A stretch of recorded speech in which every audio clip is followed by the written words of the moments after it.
FASTag ഉപയോഗത്തിൽ record കുതിപ്പ്. അടുത്ത ഘട്ട ബാരിയർ ഫ്രീ ടോളിംഗ്. വാഹന ഉടമകളിൽ സ്വീകാര്യത വർദ്ധിച്ച് ഇന്ത്യയുടെ ഡിജിറ്റൽ ടോളിംഗ് സംവിധാനം. 2026 ജൂൺ ആയപ്പോഴേക്കും ആക്റ്റീവ് ഫാസ്ടാഗ് ഉപഭോക്താക്കളുടെ എണ്ണം 6.23 കോടിയിലെത്തിയതായി കേന്ദ്ര സർക്കാർ.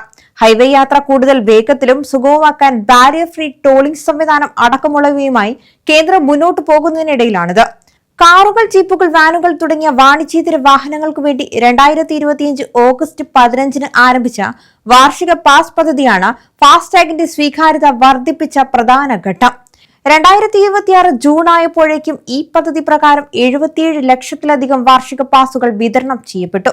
രാജ്യത്തെ ഇലക്ട്രോണിക് ടോൾ ഇടപാടുകളിൽ ഏകദേശം 33% നിലവിൽ വാർഷിക പാസ് ഉപഭോക്താക്കളുടെ സംഭാവനയാണ്. 3075 രൂപയ്ക്ക് ലഭ്യമാക്കുന്ന വാർഷിക പാസ് പതിവായി ഹൈവേ ഉപയോഗിക്കുന്നവർക്ക് സൗകര്യപ്രദവും ചെലവ് കുറഞ്ഞതുമായ സംവിധാനമാണ്. മൾട്ടി ലൈൻ ഫ്രീ ഫ്ലോ സംവിധാനങ്ങൾ അവതരിപ്പിക്കുന്നതിലൂടെ ടോളിംഗ് സാങ്കേതിക വിദ്യയുടെ അടുത്ത ഘട്ടത്തിലേക്ക് സർക്കാർ ഇപ്പോൾ ശ്രദ്ധ കേന്ദ്രീകരിക്കുന്നത്. ഈ സംവിധാനം ഫിസിക്കൽ ടോൾ ബൂത്തുകളുടെ ആവശ്യകത ഇല്ലാതാക്കും. ടോൾ നൽകാൻ വാഹനങ്ങൾ നിർത്താതെ കടന്നുപോകാൻ ഈ സംവിധാനം അനുവദിക്കും.